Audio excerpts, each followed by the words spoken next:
What if I told you that humanity once had a chance to avoid becoming the cruelest, most fanatical empire in the galaxy, and that chance was burned to ashes in a single moment of catastrophic misunderstanding? Picture this: deep in the Eastern Fringe of the galaxy, far beyond the reach of Terra's light, there existed a civilization that shouldn't have been possible.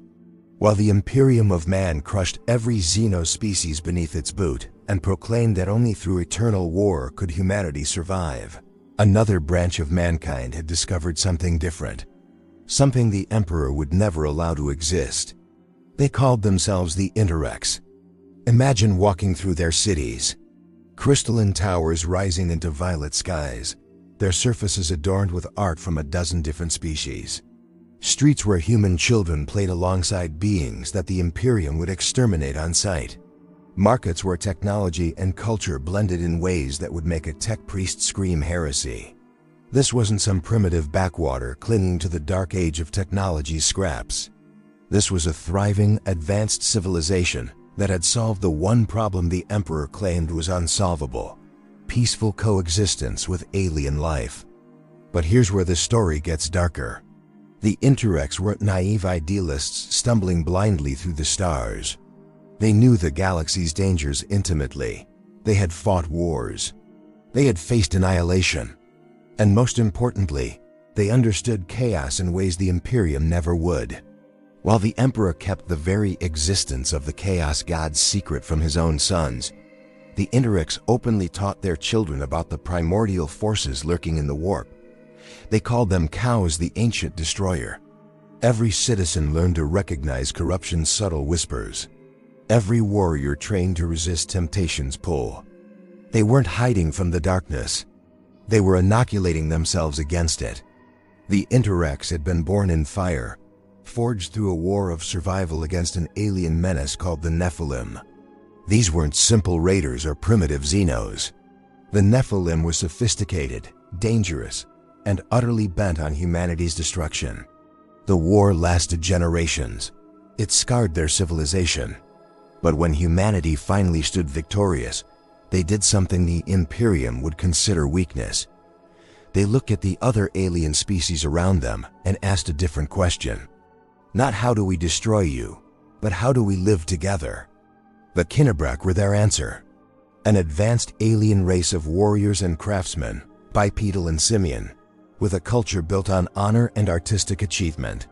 When the Interex first encountered them, both sides raised weapons. Both sides prepared for the inevitable war. But somehow, through diplomacy, through cultural exchange, through genuine effort, they found common ground. The Kinebrach became full citizens of the Interex, not slaves, not subjugated vassals, equal partners in a multispecies civilization. They shared technology. The Kinebrach were master weaponsmiths, creating blades and firearms that rivaled anything Mars produced. They shared culture, philosophy, and art. Most radically, they shared governance. A human-alien civilization where both species contributed to their mutual prosperity. This should have been impossible. Every principle the Imperium was built upon declared that such a society would collapse into corruption and betrayal. The Emperor himself had proclaimed that humanity must stand alone, that any alliance with Xenos was a path to extinction. And yet, the Interex thrived. They expanded across multiple star systems, each world a testament to their philosophy. Their military, the Interex army, combined human tactical doctrine with Kinebrach weapon mastery to create a force that had never known defeat. They used advanced megarachnid thralls for labor, creatures they'd conquered and repurposed without genocide. Their technology hummed with innovations the Mechanicum would consider tech heresy. They even possessed weapons designed specifically to combat the entities of the warp, understanding that some battles required more than bolters and chain blades. Their soldiers wore armor that would look almost familiar to an Imperial observer: sophisticated, practical, deadly, but marked with symbology that would trigger every one of the Imperium's religious instincts. They carried weapons that incorporated Xenos craftsmanship without shame. They fought with a discipline and effectiveness that proved you didn't need the Emperor's fanaticism to create elite warriors. But perhaps most dangerous of all, they were happy. Their civilization had art, philosophy, and cultural advancement alongside military strength. They'd achieved what the Emperor had once dreamed of during the Great Crusade's early days: a unified human civilization advancing through reason and knowledge rather than faith and fear. They'd just done it their own way, without him. And then, in the 203rd year of the Great Crusade, the 63rd Expedition Fleet arrived in their space. The Luna Wolves had come to the Interex with standard protocols: identify human populations, assess compliance status, integrate them into the Imperium. The War Master Horus himself led the expedition, fresh from countless victories, confident in humanity's manifest destiny to rule the stars. When they detected the Interex's signals, the Luna Wolves expected another simple compliance action. Perhaps a brief war if the locals resisted. Perhaps a quick negotiation if they were wise. They never expected to find what they did. The initial contact was careful, almost hopeful. The Interex sent ambassadors in sleek ships that moved with grace no Imperial vessel could match. They didn't come with weapons drawn. They came with curiosity and caution, wanting to understand these newcomers who called themselves the Imperium of Man. Their leader, a man named Jefta Nod, spoke with Horus himself. Imagine that conversation.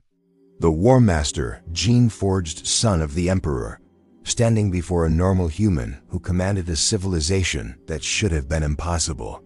Horus, who had conquered countless worlds, meeting someone who'd achieved peace with Xenos. The tension must have been extraordinary. But something strange happened. They talked. Not as conqueror and conquered, but as equals. The Interex had heard legends of old Earth, stories passed down through generations. They knew of Terra.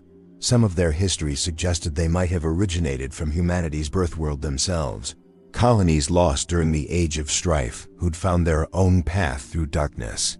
They spoke of the cows, warning Horus about the corruption they'd spent centuries guarding against. Horus listened. For perhaps the first time in the Great Crusade, the Imperium paused. The War Master saw their cities, their technology, their multispecies harmony, and something in him recognized the potential. This wasn't just another human pocket to be absorbed.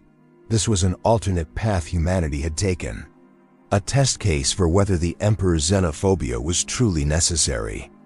The Interex, for their part, studied the Luna Wolves with growing concern. They saw the Astartes' fanaticism. They recognized the signs of Cow's taint in Imperial iconography, the 8-pointed stars, the ritual warfare, the borderline religious devotion to the Emperor. Their cultural experts watched how Imperial soldiers interacted with each other and saw echoes of the darkness they'd spent generations guarding against. Both sides were fascinated, both sides were wary, and both sides were hoping perhaps that understanding was possible. For several weeks, an uneasy cultural exchange developed. Luna Wolves officers toured Interex facilities, their minds struggling to reconcile what they saw with everything they'd been taught.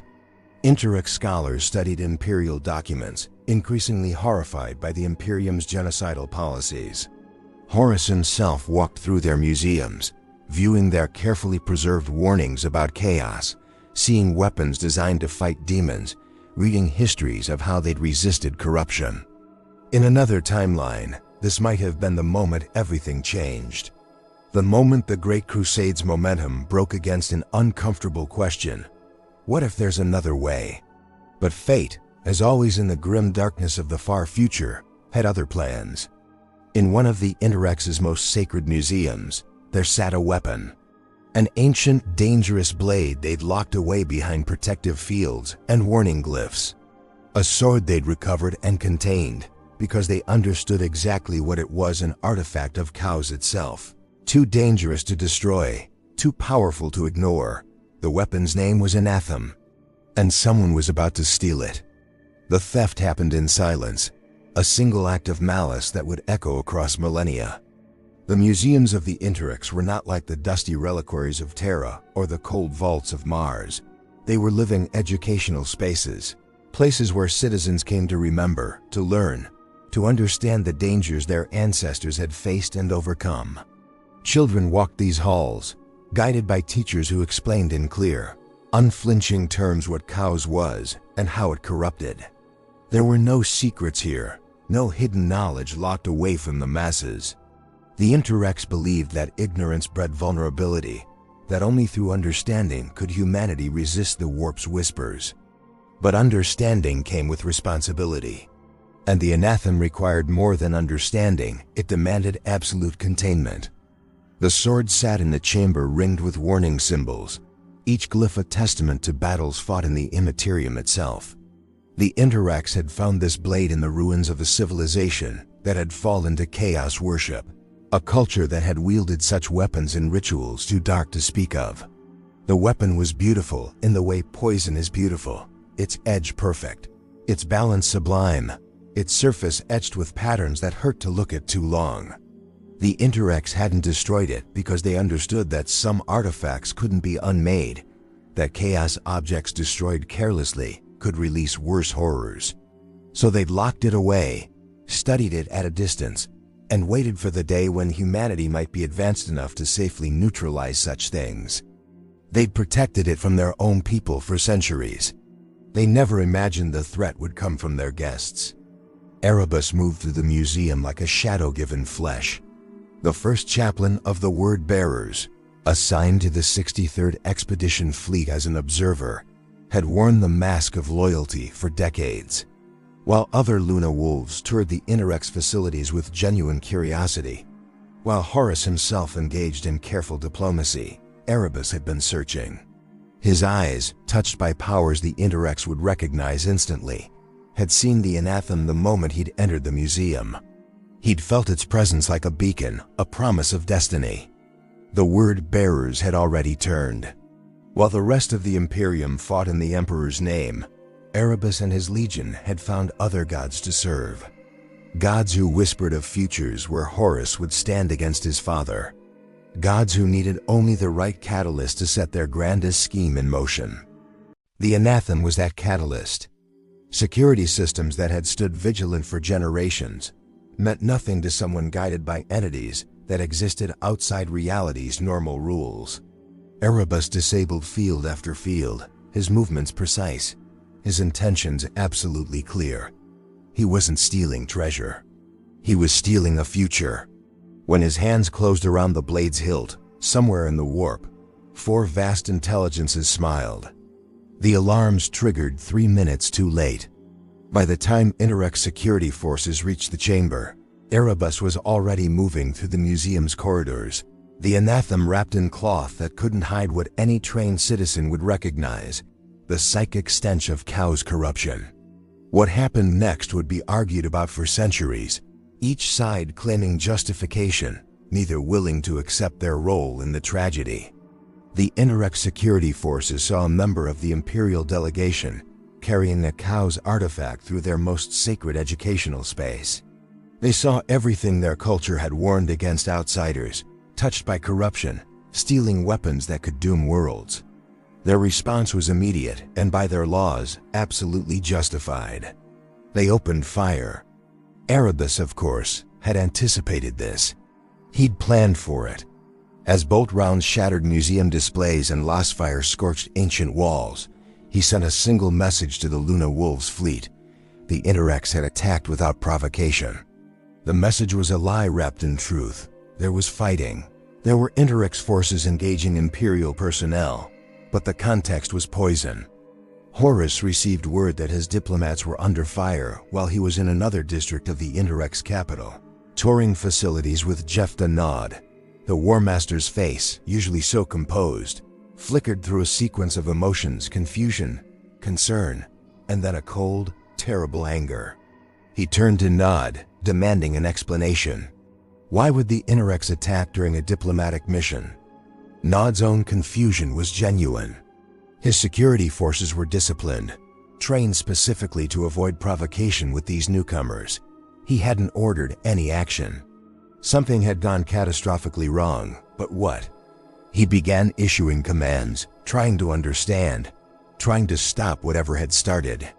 But in the chaos of miscommunication and missing information, neither side had the full picture. The Interex forces pursuing Erebus believed they were stopping a cow's corrupted thief from escaping with a dangerous artifact. The Luna Wolves, responding to reports of attacks on Imperial personnel, believed they were defending their brothers from treacherous aliens and their human collaborators.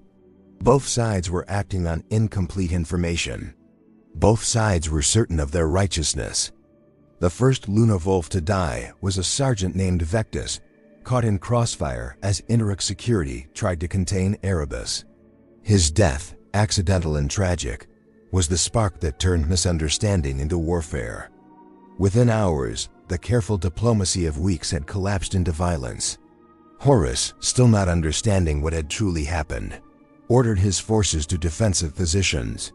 The Interex, recognizing the signs of Chaos influence spreading through the Imperial forces, prepared to contain what they saw as an existential threat. Neither side was willing to back down. Neither side could afford to look weak. The Luna Wolves were the Emperor's finest warriors who'd conquered countless worlds. But the Interex had spent centuries perfecting their military doctrine against threats the Imperium didn't even acknowledge existed. Their weapons, crafted by Kinebrach masters, could punch through Astartes' armor with horrifying efficiency. Their soldiers fought with a precision born from training against demonic corruption itself.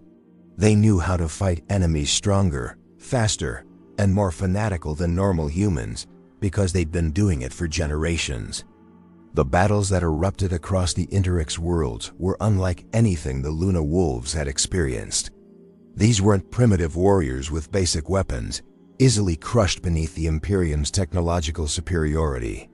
These were sophisticated soldiers using advanced tactics and weaponry that in some cases exceeded what the Luna Wolves carried. Kinebrach snipers picked off Astartes from impossible distances with weapons that seemed to know where their targets would be. Interex heavy infantry held defensive positions with a stubbornness that spoke of absolute conviction in their cause. And all of it, every death, every burning building, every shattered dream of peaceful contact, had started because of one stolen sword. Erebus, meanwhile, had escaped back to the Imperial fleet. The anathema was now in his possession, hidden away, waiting for the moment when it would serve its true purpose. He'd watched the war he'd engineered unfold with satisfaction. The Interex, who'd understood chaos better than anyone in the Imperium, who'd built a civilization on resisting corruption through knowledge rather than ignorance, were being destroyed by the very forces they'd tried to warn about. The irony would have been beautiful if it wasn't so horrific. Horus fought with a fury that surprised even his own men. The War Master had genuinely wanted to understand the Interex, had seen in their civilization something worth preserving. But their perceived betrayal cut deep. He'd extended trust, and they'd answered with violence, or so he believed. Every Interex soldier who fell before his power claw was another failure of diplomacy, another proof that his father had been right about Xenos' corruption. He never knew that the betrayal had come from within his own ranks.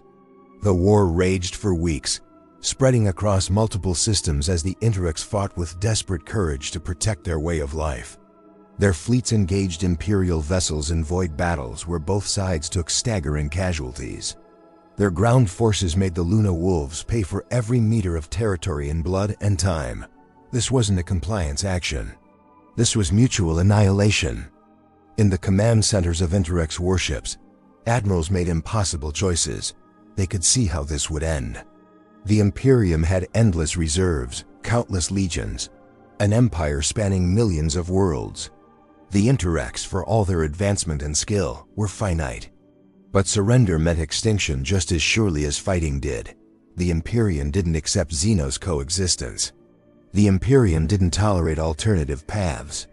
Compliance meant the death of everything they'd built, the murder of their Kinebrach brothers, the destruction of a culture that had survived the age of strife through wisdom rather than brutality. So they fought, not because they could win, but because their civilization deserved to die on its feet rather than on its knees. The final battle took place on their capital world, in the crystalline cities where children of multiple species had once played together. Luna wolves drop pods rain from the sky like a meteor storm of vengeance. Interex defenders rallied in the streets, their weapons spitting death, their resolve unbreakable. Buildings that had stood for millennia crumbled under artillery fire. Gardens where Kinebrach poets had composed verses about hope burned beneath plasma strikes. Jefta Nod died defending an evacuation route, buying time for civilians to escape the carnage.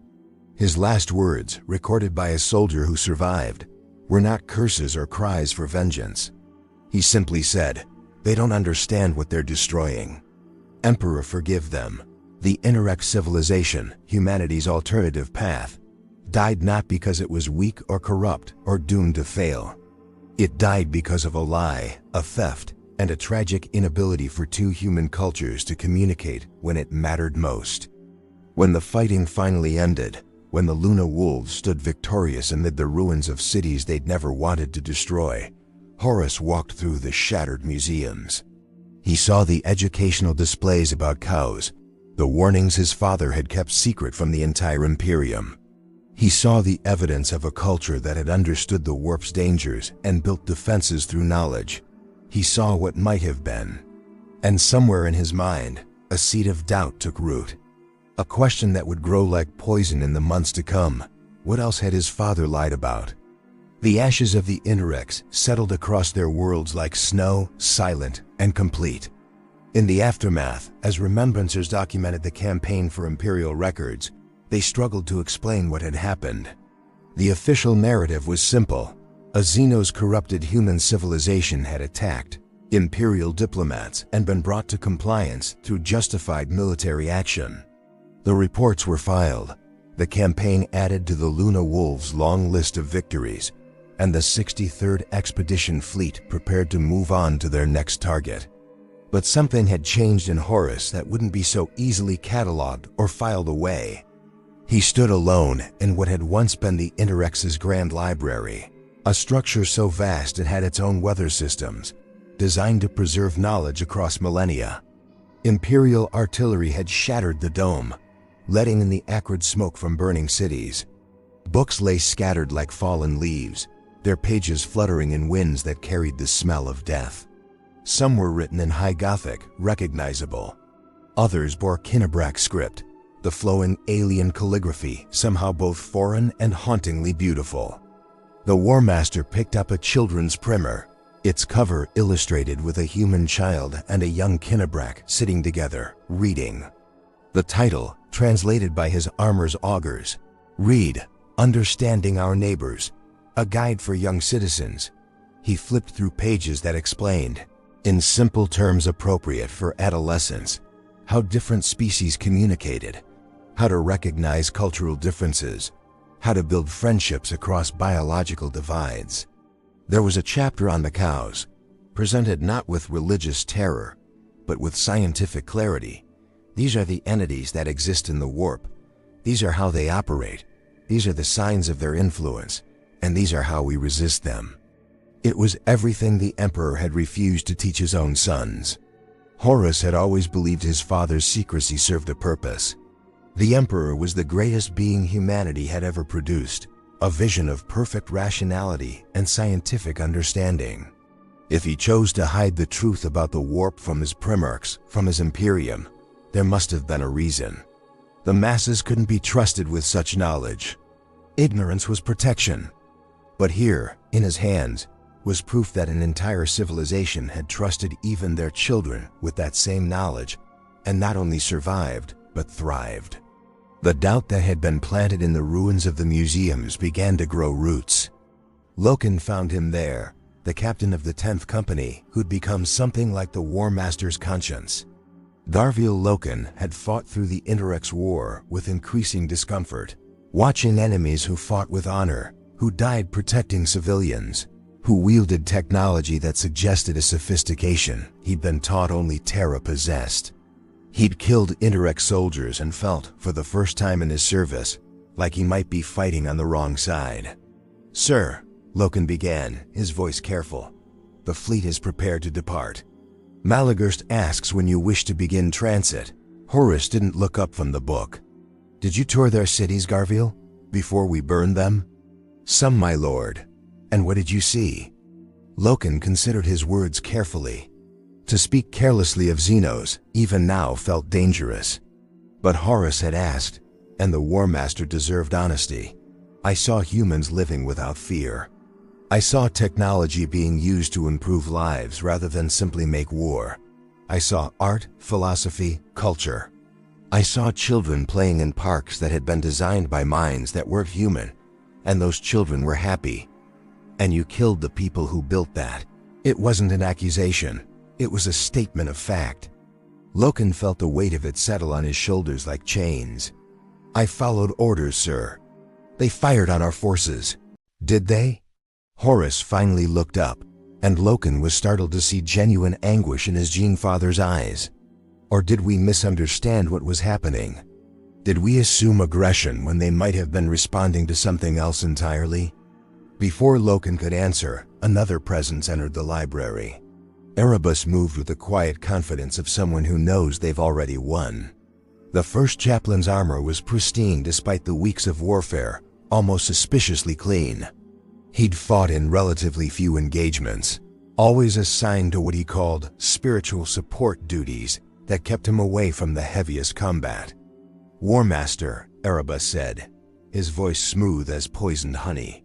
Forgive the interruption, but I thought you should know we've completed our analysis of the Interex religious texts. As suspected, their understanding of the warp was dangerously incomplete. They thought knowledge alone could protect them, but as we've seen, such arrogance leads only to corruption and death. Horus studied the chaplain with an expression Loken couldn't quite read. Their knowledge seemed quite comprehensive, Erebus. They identified entities and threats that even the Emperor's own archives barely acknowledge. Surface knowledge. My lord, they knew the symptoms but not the cure. Only through the Imperial truth, through absolute rejection and denial of the warp's claims, can humanity truly be safe. And yet, Horus said quietly, they survived the age of strife without my father's guidance. Built a civilization that lasted thousands of years. Raised generations who understood the enemy and didn't fall to it. How do you explain that, chaplain? For just a moment, something flickered behind Erebus's eyes. Something old and malevolent and utterly inhuman. Then it was gone, replaced by pastoral concern. Luck, perhaps. Or the Emperor's distant protection, extending even to those who didn't know his light. But their luck ran out when they attacked us, my lord. That is the proof of their corruption. No truly enlightened civilization would have initiated hostilities against the Imperium. Loken felt his jaw tighten. He'd been reviewing the combat reports, trying to piece together exactly what had happened in those first moments of violence. The story didn't add up. The Interex security forces had converged on a specific location in their museum complex, responding to what appeared to be a theft. They'd been chasing someone through their own cultural center. The initial shots hadn't been aimed at Luna Wolf's positions. They'd been aimed at a single running figure. A figure the security footage, mysteriously corrupted in Imperial archives, never quite clearly showed. Sir, Loken said, the words coming out before he could stop them. What if we made a mistake? Both the War Master and Erebus turned to look at him. Horus's expression was unreadable. Erebus's smile was gentle and dangerous. Captain Loken, the chaplain said, the uncertainty you feel is natural after such a difficult campaign. But we must not let sympathy for the enemy cloud our judgment. The Interex sheltered Xenos, studied Forbidden's warpcraft, and attacked Imperial personnel. These are facts. We responded appropriately. We destroyed them, Loken said flatly. Completely. Every world, every ship, every trace of their civilization. For a people who supposedly fired first, we were remarkably thorough in our annihilation. Erebus's smile never wavered. Mercy to the guilty is cruelty to the innocent, Captain. By eliminating this threat, we've protected countless future generations from their corruption. Horus stood abruptly, the children's book still clutched in his massive hand. Leave me. Both of you. Erebus bowed and departed immediately, his movements smooth and unhurried. Loken hesitated, concerned for his Primarch warring with military discipline. Horus noticed. "What troubles you, Garvio?" "Speak plainly." "My lord, I've been reviewing the security data from the museum incident. The timestamps don't align properly. Someone's edited the recordings.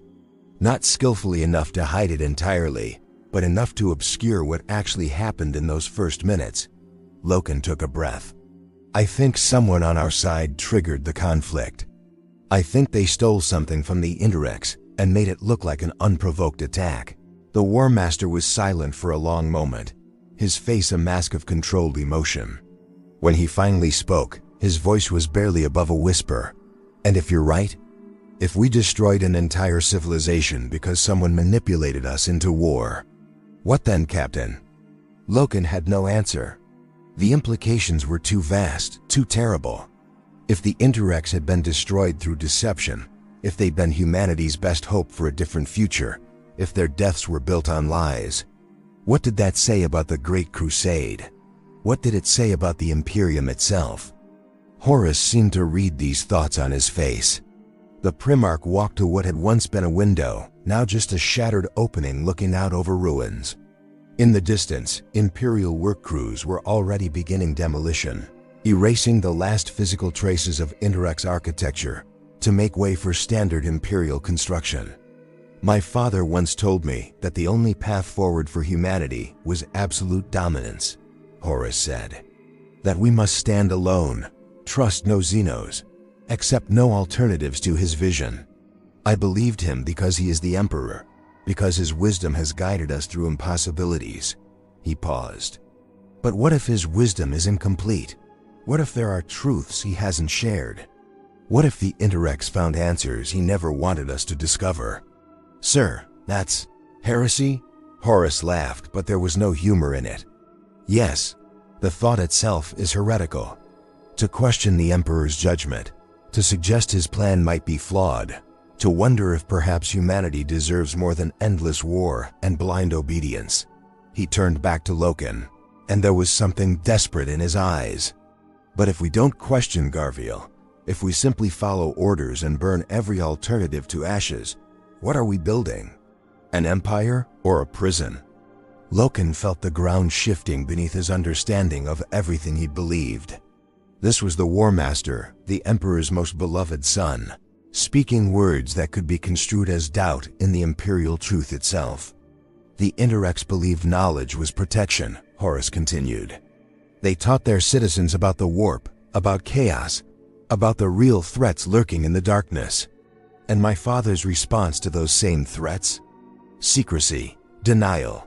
He told us the warp was just an energy field to be navigated, that the entities within it were meaningless. He built his entire Imperium on a lie of omission." The War Master's voice grew harder. "And now I stand in the ruins of a civilization that told the truth to their people and survived for millennia, destroyed because we couldn't tolerate the existence of an alternative." In the shadows of the ruined library, neither of them noticed the small fluctuation in the air, the slight shimmer that might have been heat distortion or might have been something watching, listening, feeding on the doubt and anger growing in the War Master's heart. Neither of them knew that every word, every question, every seed of resentment was exactly according to a plan set in motion by beings who'd been manipulating humanity since before Terra had a name. The Interex had understood that knowledge was a weapon against chaos, but they'd never realized that knowledge could also be a weapon for chaos, if properly wielded. The truth about the Emperor's secrecy, about the Imperium's lies, about humanity's possible alternatives, all of it was true. All of it was valid reason for doubt and anger. And all of it was pushing Horus exactly where the dark gods wanted him to go. Loken saw his Primarch struggle and felt helpless to ease it. "Sir, what do we do?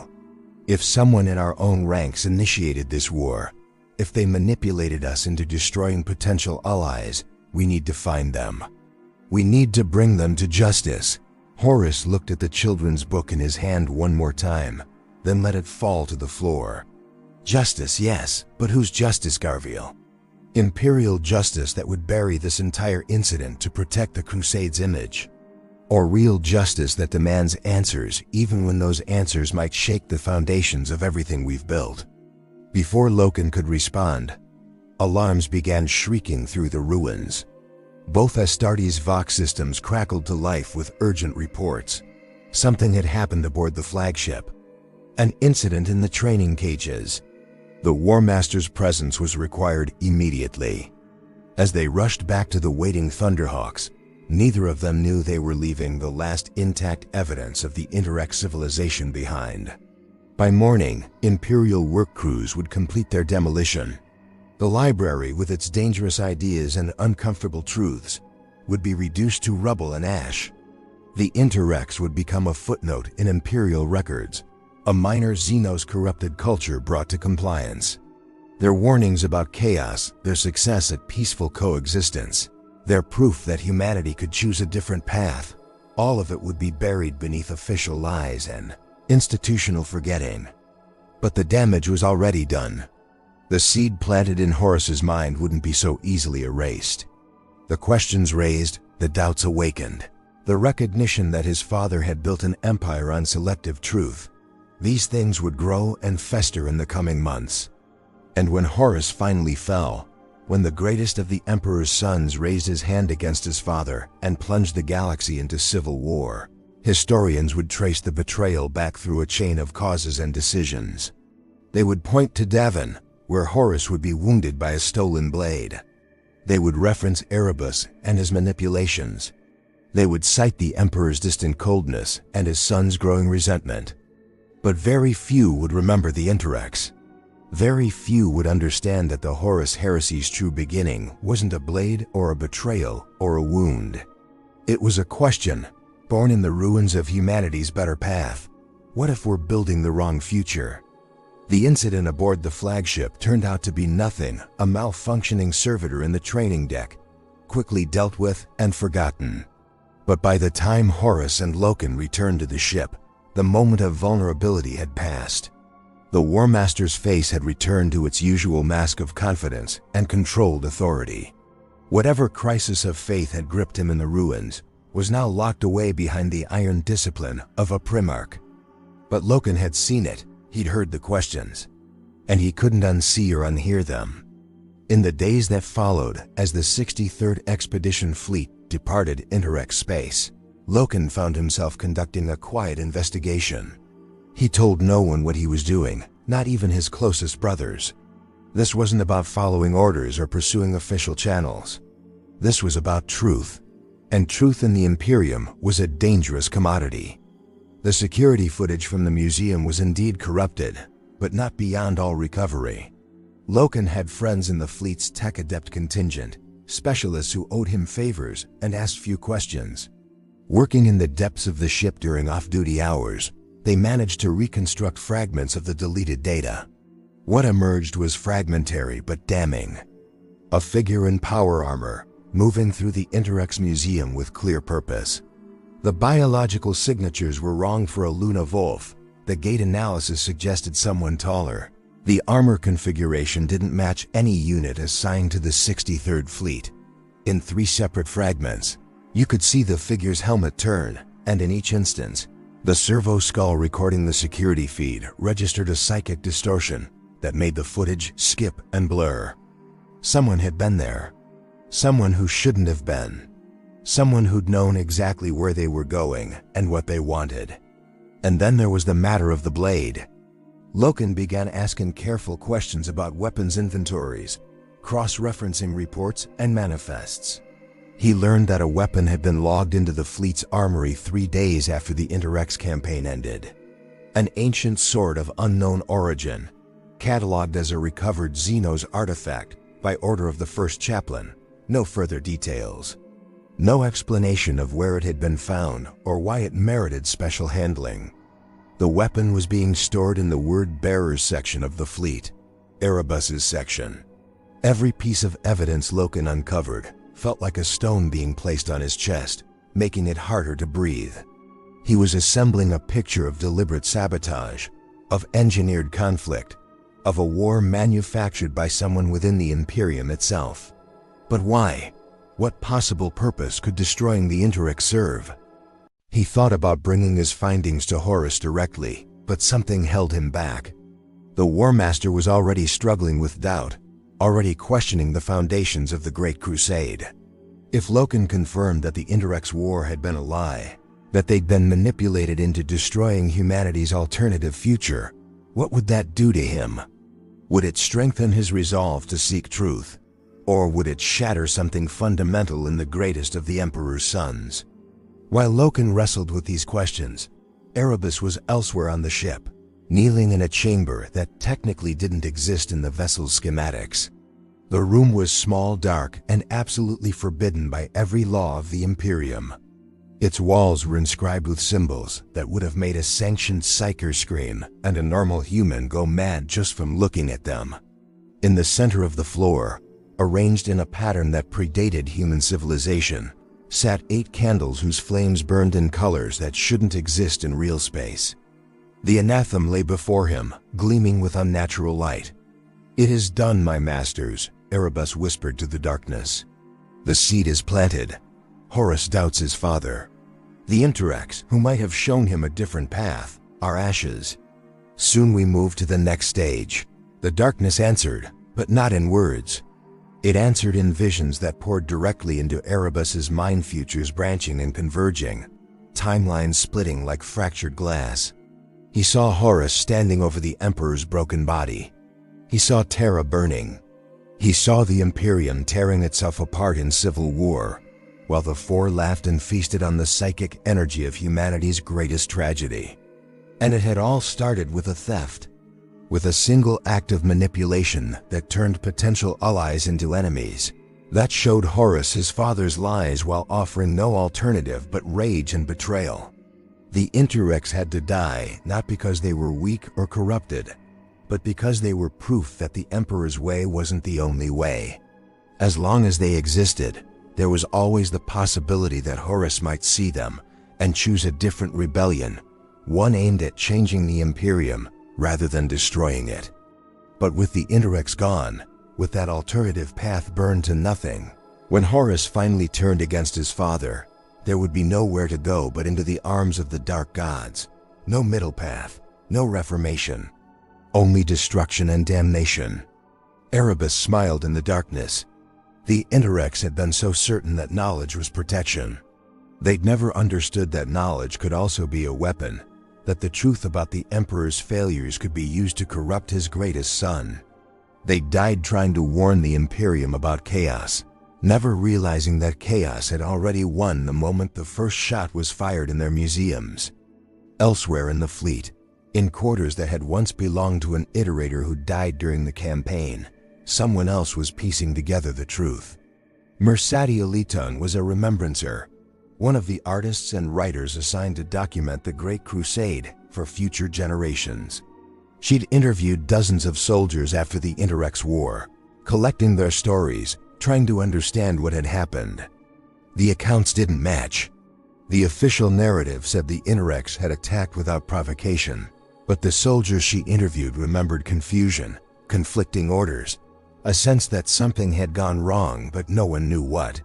She'd spoken to a tech adept who'd been examining wreckage from an Interex security outpost and heard about sophisticated anti-chaos wards built into their very architecture. She'd seen confiscated Interex educational materials that approached the warp with scientific precision rather than religious terror. Nothing she'd learned suggested a civilization corrupted by the enemy. Everything suggested a culture that had found genuine solutions to problems the Imperium solved only through ignorance and violence. Mercedes sat at her desk, surrounded by data slates and interview transcripts, and realized she was holding pieces of the story the Imperium would never allow her to tell. If she wrote the truth about the Interex, that they were advanced, peaceful, knowledgeable about chaos and resistant to it, what would happen to her work? Would it be filed away and forgotten? Or would she herself disappear? Another casualty of inconvenient truth. She thought about the children's book she'd found in the ruins, the one she'd hidden in her quarters despite regulations against keeping Xenos materials. The illustrations of human and Kinebrach children studying together haunted her. Those children were dead now, burned in orbital bombardments or shot in the streets as the Luna Wolves completed their compliance action. Dead because of a war that maybe, possibly, shouldn't have happened at all. Her hands shook as she began to type, knowing she was committing a kind of suicide, but unable to stop herself. Someone had to remember. Someone had to record what was lost. Even if the truth would never be published, even if her words would be censored or destroyed, she had to write it down. The Interex deserved that much. As she worked through the night, 3 different people on 3 different parts of the ship were all converging on the same terrible conclusion. The Interex war had been a lie. But none of them yet understood the full scope of what that lie was meant to accomplish, or how it fit into a plan that spanned decades and would ultimately doom billions. The fleet continued its journey, moving toward the next target world, the next compliance action, the next step in the Great Crusade's relentless expansion. But aboard the flagship, invisible fault lines were spreading. Loken's investigation, Mercedes' documentation, Horus's doubt. Each one a crack in the edifice of imperial certainty.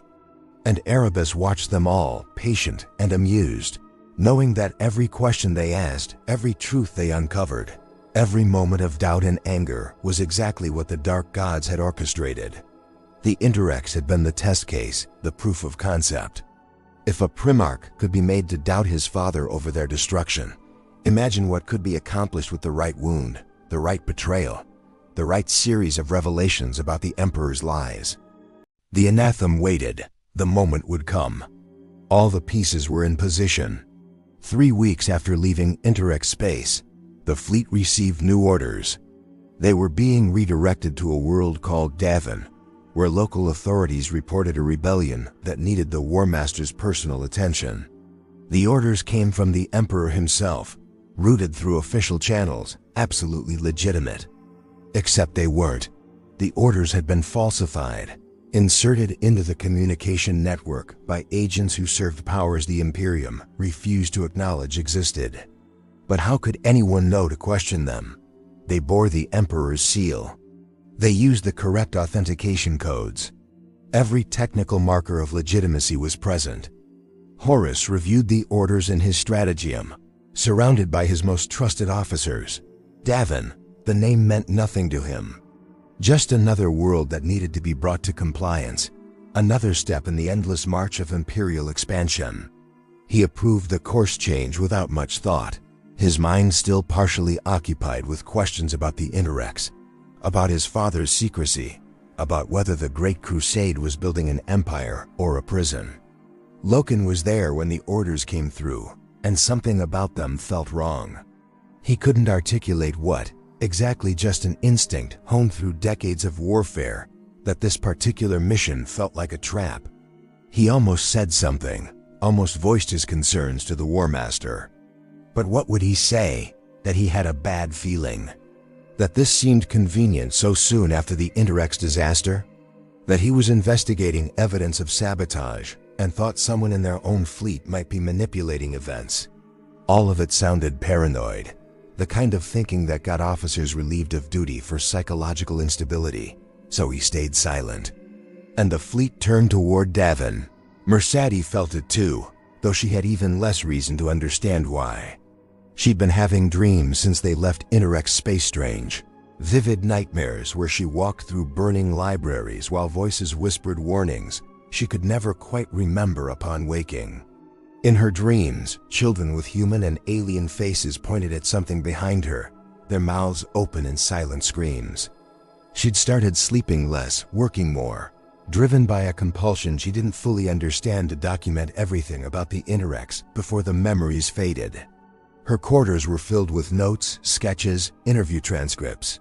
She'd assembled what amounted to a complete alternative history of the campaign, one that contradicted the official version in almost every detail. The night before they reached Davin, she made a copy of everything she'd written and hid it in the ship's data vault under encrypted files labeled as poetry collections. If something happened to her, at least the truth would exist somewhere, waiting for someone brave enough or foolish enough to find it. Erebus made his final preparations in his hidden chamber. The anathema was ready. The ritual was prepared. Everything had been arranged with precision that spanned years of planning. When Horus fell, and he would fall, the visions promised it, the blade would be waiting. A weapon forged in the warp, designed specifically to wound in ways that couldn't be healed by Imperial medicine, or even the Emperor's own arts. The blade that the Interex had locked away, understanding it was too dangerous to exist, would be the weapon that turned the Emperor's favorite son into his greatest enemy. The irony was exquisite. As the fleet dropped out of warp space above Davin, none of them knew they were arriving at a carefully prepared killing ground.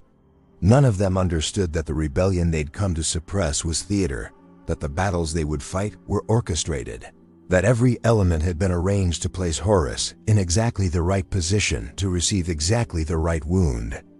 The Interex had tried to warn them. With their museums and their educational materials and their cultural understanding of chaos, they'd tried to show the Imperium that knowledge was protection, that understanding the enemy was the first step to defeating it. But the Imperium had responded with fire and fury, destroying the messengers and ignoring the message. Now as Horus prepared to descend to Davin's surface, as Loken felt his unease grow into genuine dread, as Mercedes wrote her last words about a civilization that deserved to be remembered, the galaxy balanced on a knife's edge between two possible futures. In one future, somehow someone would uncover the truth in time. The sabotage would be exposed. Erebus would be stopped. The War Master would survive Davin, and with the knowledge of his father's lies and the memory of the Interex, perhaps he might choose a different kind of rebellion, one aimed at reforming the Imperium rather than destroying it. In the other future, everything would proceed exactly as the Dark Gods had planned. The anathema waited in the darkness, its edge sharp enough to cut hope itself. And on Davin, in temples that pulsed with energies older than human civilization, things that wore human faces prepared to welcome the War Master to his doom. The surface of Davin was a fever dream made manifest. Swamps stretched to the horizon, their waters reflecting the sky that shifted between bruised purple and sickly green. The air itself felt wrong, too thick, too warm, carrying scents that triggered primal warnings in human hindbrain rot and incense, blood and flowers, things that shouldn't exist together, but did. The trees, if they could be called trees, twisted upward in spirals that hurt to look at directly, their bark covered in patterns that seemed to move when you weren't watching. Horus led the assault personally, as he always did. The rebellion was centered in the old lodges, temple complexes that predated Imperial contact by millennia. Intelligence suggested the rebels had fortified these positions, that they'd armed themselves with weapons looted from Imperial supply depots. Standard compliance action. Routine, almost. Except nothing about Davin felt routine. Loken fought at his Primarch's side, his bolter barking rhythmically as cultists emerged from the tree line. These weren't normal rebels. Their movements were too coordinated, their tactics too sophisticated. They wore robes marked with symbols that made his eyes water. They chanted in languages that sounded like glass breaking in reverse. And when they died, they smiled. The Luna wolves pushed deeper into the temple complex, crushing resistance that seemed almost designed to slow them rather than stop them. Each chamber they cleared led to another, each corridor twisted in ways that violated the building's external dimensions. Loken's spatial sense screamed warnings. They were descending, always descending, but the temple only had one floor above ground. They should have been underground already, but the walls were still stone, still breathable air, still lit by torches that burned without consuming their fuel. Horus didn't seem to notice. Or if he did, he didn't care. The War Master fought with a cold fury that his sons had never seen before, as if he were trying to kill something larger than the cultists in front of him. Every rebel he struck down was a question he couldn't answer. Every room he cleared was a lie he couldn't unknow. They reached the central chamber at what should have been midnight, but felt like no time at all. The room was vast, impossibly vast, its ceiling lost in shadows that moved independently of any light source. In the center, on an altar that gleamed with fresh blood, stood a single man.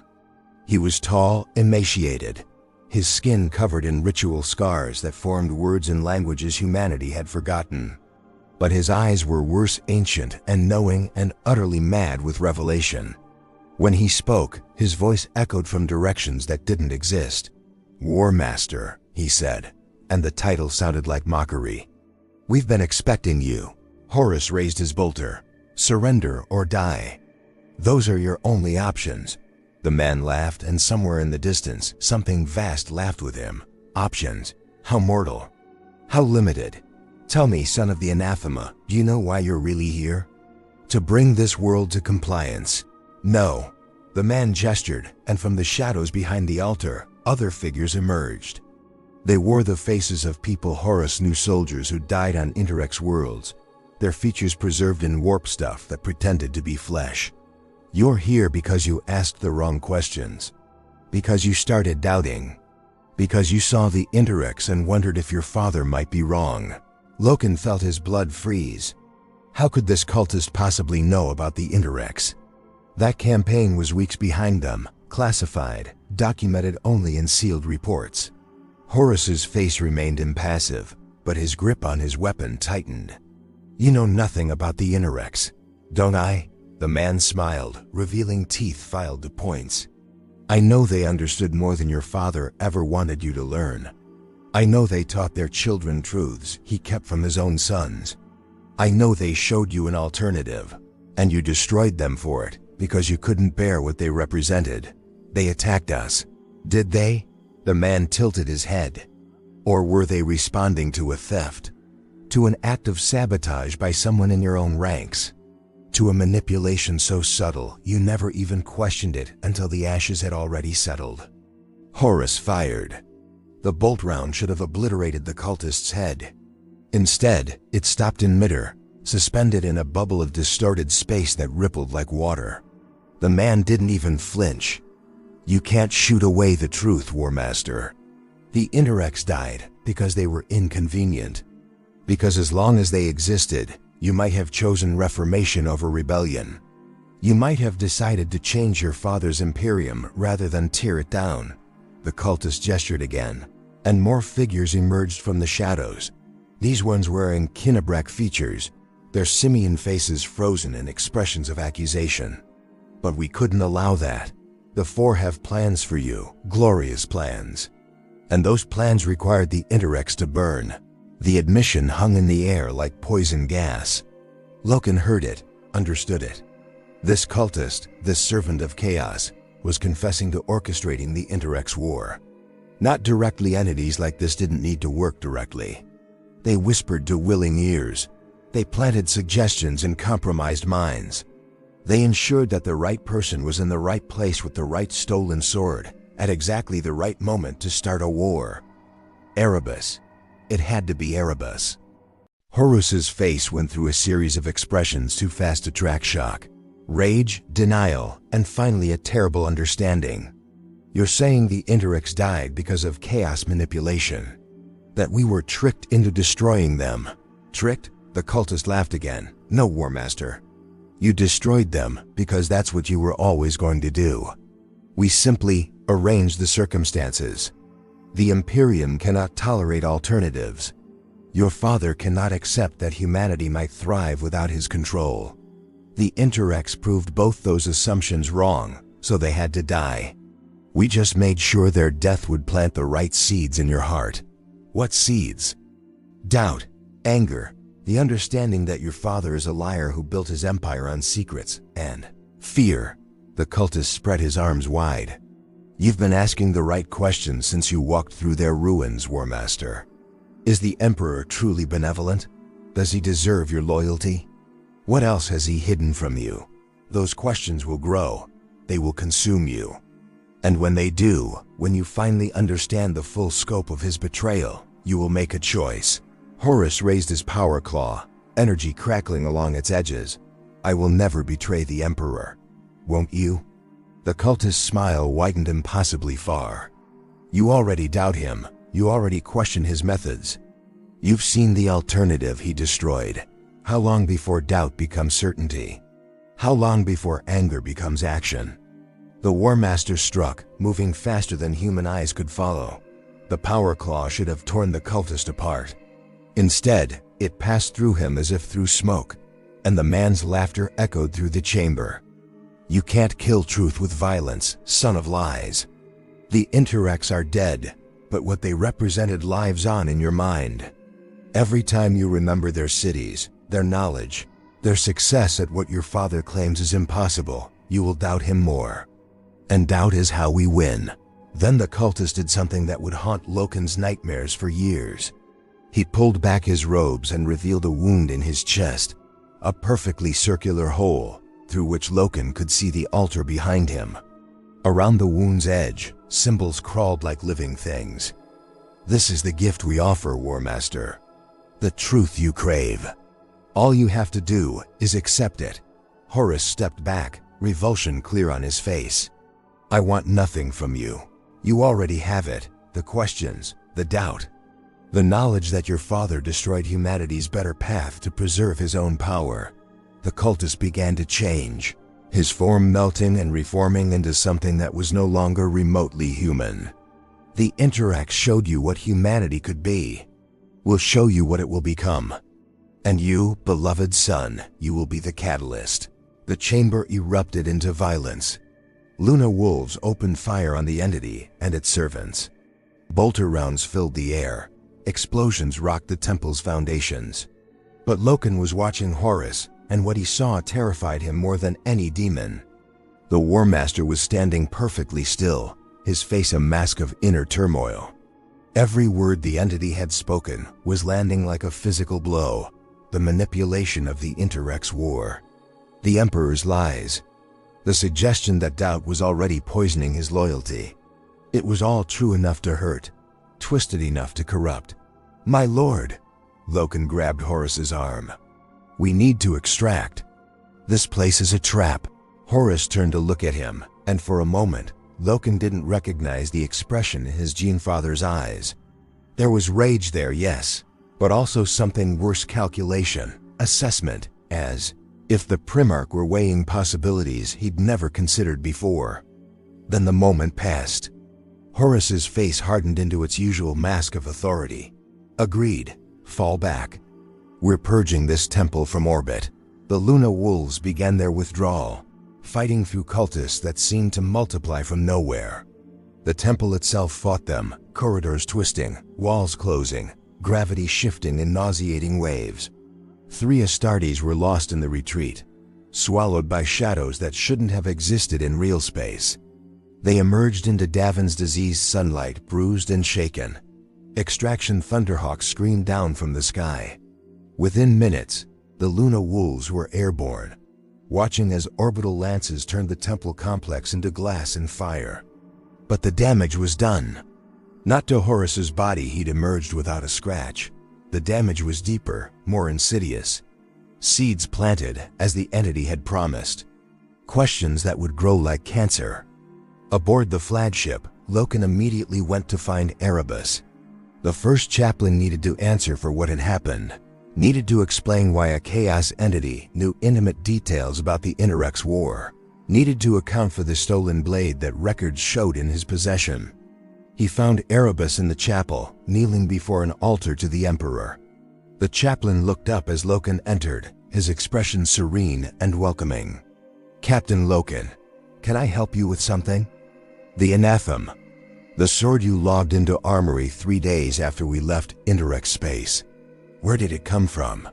Erebus's smile never wavered. It was recovered from battlefield debris. A trophy, nothing more.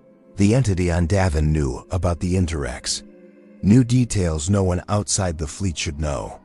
It suggested their war was engineered by chaos agents. Loken stepped closer, his hand resting on his bolter. You were there when it started. You were in the museum complex. Security footage shows someone in power armor moving toward the artifact that was stolen. Are you accusing me of something, Captain? I'm asking for the truth.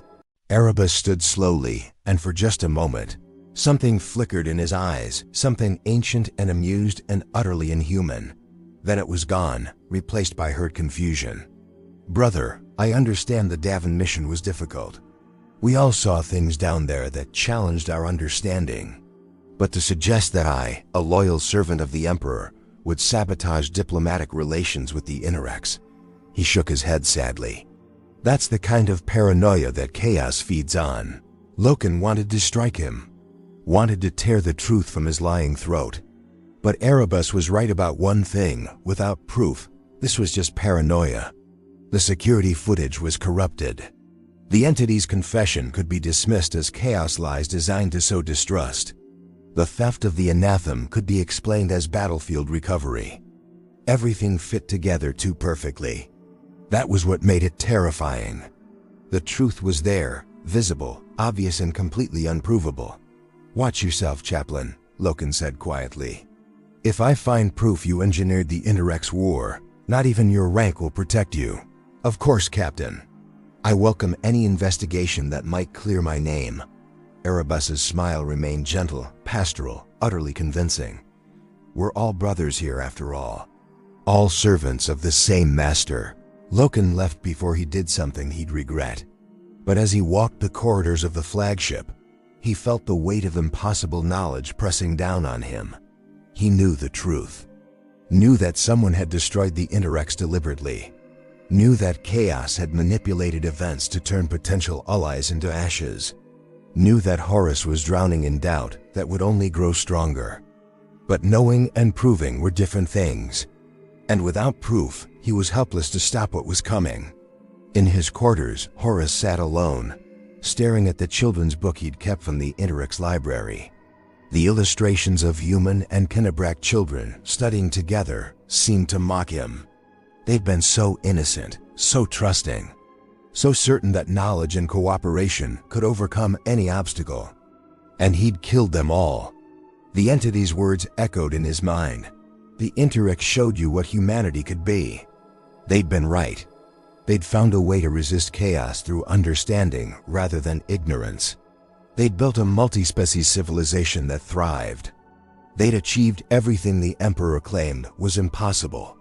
And they died because their existence was inconvenient. Horus closed his eyes and felt something crack in his soul. Not a breaking, not yet. Just the first hairline fracture in foundations he'd thought were unshakable. His father had lied about the warp. His father had built the Imperium on secrets. His father had created an empire where the only acceptable path was eternal war and blind obedience. The Interex had offered an alternative, and that alternative had been burned to ensure he would never choose it. When the wound came, and it would come, the visions promised it, he would have a choice. Remain loyal to a father who lied and destroyed humanity's better angels. Or rebel, and perhaps in that rebellion, find a truth the Emperor feared. The galaxy held its breath, balanced on a moment that felt like forever. In his hidden chamber, Erebus smiled. In her quarters, Mersadi finished her secret history of a civilization that deserved to be remembered. In the training cages, Loken practiced forms with desperate intensity, trying to prepare for a threat he couldn't name. And in the warp, 4 vast beings watched their carefully laid plans unfold with satisfaction. The Interex had been the key. Their destruction planted doubt. Their memory would feed rage. And when Horus finally fell, when the greatest of the Emperor's sons turned his weapons against Terra itself, it would all trace back to a single question, born in the ruins of humanity's better path. What if we're building the wrong future? The answer, written in blood and fire across half the galaxy, would be yes. The wound came 6 weeks later, exactly as planned. On a moon orbiting Davin, in a conflict that seemed disconnected from everything that had come before. A blade that should never have existed pierced the War Master's armor, cutting flesh that had been designed to be nearly invincible. The blade carried poisons that weren't entirely physical, infections that spread through more than just blood. Horus fell, and in his fevered dreams, drowning in toxins that rewrote reality itself, he was visited by beings who wore friendly faces and spoke seductive truths. They showed him visions of the Emperor's plans, how his father intended to ascend to godhood, abandoning his sons once they'd served their purpose. They showed him the Interex burning, their screams echoing across the void.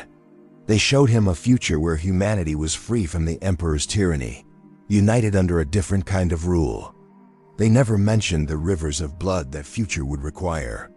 They never showed him the eye of terror that would consume countless worlds. They never revealed that freedom from one tyrant meant slavery to 4 others. But they didn't need to. The seeds planted in the Interex ruins had already grown too deep. The doubt, the anger, the bone-deep certainty that his father was a liar, all of it made the visions feel like revelation rather than manipulation. And when Horus finally awoke from his coma, when he rose from his sickbed with eyes that had seen too much and believed too many lies, he was no longer the Emperor's loyal son. The Horus Heresy began not with a declaration of war, but with a quiet decision made in the depths of a converted heart. It spread like plague through the legions, turning brother against brother, splitting the Imperium in a civil war that would burn for 7 years and leave scars that would never heal. Worlds died. Legions were shattered. The Emperor himself was crippled, locked in eternal agony on a golden throne, kept barely alive by technologies he'd never wanted humanity to rely on. And through it all, very few people remembered the Interex. Their civilization was erased from official records, their worlds resettled with populations that had no memory of what came before. The museums that had taught children about chaos were demolished. The libraries that preserved knowledge the Emperor feared were burned. Even their name became classified, accessible only to inquisitors with the highest clearance levels, and then only as a footnote warning about the dangers of Xenos collaboration. Mersadio Leeton's secret history survived, buried in data vaults under poetry collections, waiting. She herself died during the Siege of Terra, killed when the palace section she'd been sheltering in took a direct hit from traitor artillery. Her last words, recorded by a Medicae servitor, were about children playing in alien gardens. No one understood what she meant. Loken survived the heresy, though the man who emerged from those years of horror barely resembled the idealistic captain who'd questioned his Primarch's doubts. He'd been right about Erebus, right about the manipulation, right about the theft and the lies, but being right hadn't saved anyone. The knowledge had come too late, proved too slowly, believed by too few. He'd watched the Imperium tear itself apart, knowing that it had all started with a stolen sword and a manufactured war, and the weight of that knowledge nearly crushed him. In the 10,000 years that followed, the Imperium became everything the Interex had tried to avoid. It grew into a theocratic nightmare where knowledge was heresy and questioning was death. The Emperor, who'd preached rationality and science, was worshipped as a god by trillions who'd never known his actual philosophy. The Imperium that had destroyed the Interex for daring to coexist with aliens became the most xenophobic empire in galactic history, exterminating entire species for the crime of existing. And chaos, which had orchestrated the Interex's destruction to corrupt Horus, fed endlessly on the Imperium's suffering. Every zealot who burned a heretic in the Emperor's name created a feast for the dark gods. Every world that fell to ignorance and superstition was a victory for entities that thrived on humanity's worst impulses. The Imperium had become exactly what the Interex had warned against, a civilization so afraid of chaos that it created the very conditions that empowered it. But the story didn't end with irony and darkness, because stories in the Warhammer 40,000 universe never truly end. They echo, they repeat, they wait. In the present day, 41st millennium, there are rumors, whispers that circulate among inquisitors who've read too many classified documents and lived too long with dangerous knowledge. They speak of expeditions to the Eastern Fringe that have recovered artifacts marked with symbols no one recognizes, educational materials about the warp written for children, weapons designed to fight demons using principles the Mechanicum considers tech heresy, fragments of art showing humans and aliens working together. Some inquisitors dismiss these findings as Xenos contamination and order them destroyed. Others study them in secret, reading about a civilization that achieved what the Imperium claims is impossible, and wonder. A few, the most dangerous kind, ask questions. If the Interex succeeded at peaceful coexistence, what does that say about the Imperium's absolute xenophobia? If they taught their citizens about chaos, and those citizens didn't fall to corruption, what does that say about the Imperium's strategy of ignorance? If they thrived for thousands of years using methods the Emperor rejected, what does that say about the Emperor's wisdom? These questions get Inquisitors declared excommunicate traitorous. They get entire Ordo branches purged. They get data vaults sealed and memories wiped. Because the Imperium cannot afford to acknowledge what the Interex represented. Cannot admit that humanity once had a choice and chose wrong. Cannot face the possibility that the galaxy's grim darkness isn't inevitable, but rather the result of specific decisions made by specific people who might have chosen differently. There's a vault on Terra buried so deep beneath the Imperial Palace that its existence is known only to the highest-ranking members of the Inquisition. In that vault sits a single artifact recovered from Interex space during the Great Crusade, a children's book with illustrations of human and Kinebrach youngsters studying together. The book has been analyzed, studied, and debated by some of the Imperium's greatest minds.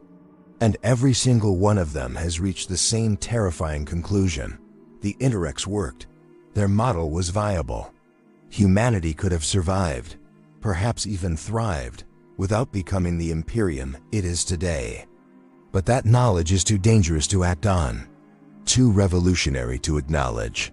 So it sits in darkness, guarded by servitors who don't understand what they're protecting, waiting for a future that may never come. The tragedy of the Interex isn't that they fell. Civilizations rise and fall throughout galactic history. The tragedy is that they represented a question the Imperium couldn't afford to answer. What if there's a better way? They proved through their existence that humanity didn't need to be alone, didn't need to be ignorant, didn't need to choose between extinction and eternal war. They showed that coexistence was possible, that understanding chaos was more effective than denying it, that diversity could be strength rather than weakness. And for showing that alternative path, for daring to suggest that the Emperor's way wasn't the only way, they were erased so thoroughly that even their memory became heresy. Think about that for a moment. In a galaxy where millions of worlds burn, where trillions die in wars without meaning, where humanity clings to existence through fanaticism and fear, there once existed a civilization that had found different answers. They'd solved the problems the Imperium claims are unsolvable. They'd achieved the peace the Emperor said was impossible. And they were destroyed not because they failed, but because they succeeded. What does that say about the Imperium? What does it say about the nature of power, about the lies empires tell themselves, about the alternatives that must be eliminated because their very existence is a threat to the established order? The Interex are gone. Their cities are dust. Their people are ash. Their ideas are classified beyond any reasonable clearance level. But the question they embodied survives, buried deep in the Imperium's collective unconscious, waiting. What if we chose wrong? What if there was a better path, and we destroyed it because it challenged our certainties?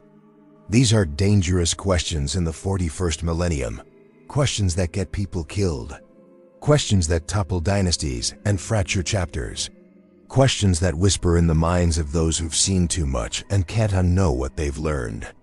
But they're also necessary questions, because without them, without the possibility that things could be different, the Imperium's grim darkness becomes not a tragedy, but an inevitability. The Interex matter because they proved it didn't have to be this way. Humanity had a choice. And understanding that choice, acknowledging that the galaxy's current state is the result of decisions rather than destiny, is the first step toward imagining something different. Maybe that's why their story has been so thoroughly suppressed.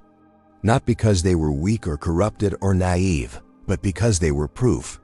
Proof that the Emperor wasn't infallible.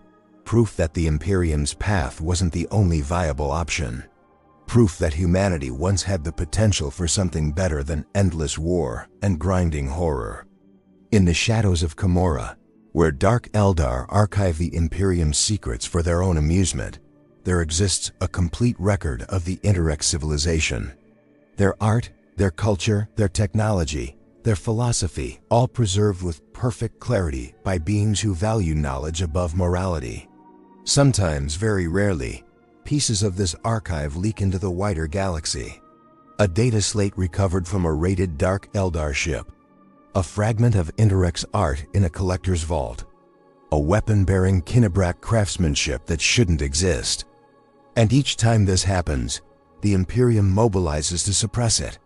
Not because the information is dangerous in the tactical sense, but because it's dangerous in the philosophical sense.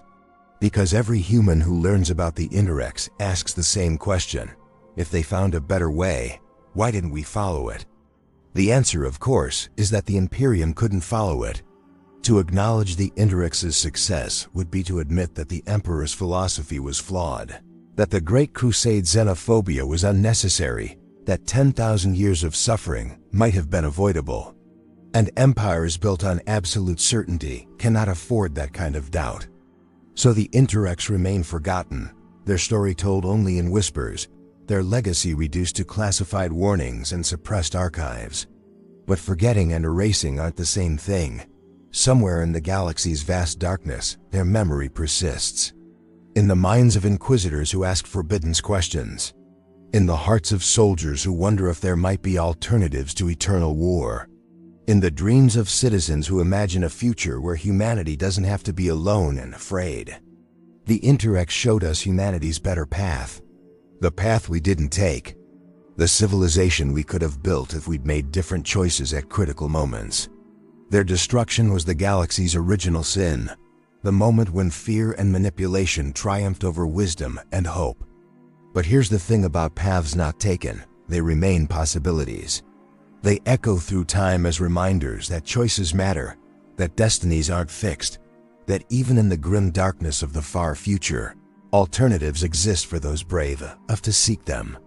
The Interex are dead, but the question they embodied lives on, waiting in the darkness for someone to ask it again. What if there's a better way? What if humanity doesn't have to be like this?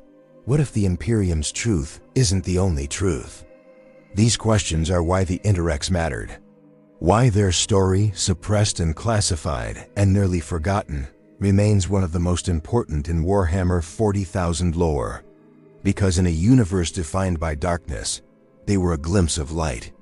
And that light, once seen, can never be completely extinguished. Somewhere in the vastness of space, their legacy waits. Not in monuments or museums, but in the possibility that humanity might one day remember what it destroyed, understand what it lost, and choose differently when the next critical moment arrives. The Interex are gone. But the future they represented, diverse, knowledgeable, hopeful, remains possible. If only someone has the courage to reach for it. That's the real tragedy and the real hope buried in their story. We had a better path, we destroyed it. But paths once discovered can be found again. The question is whether we'll recognize them before it's too late.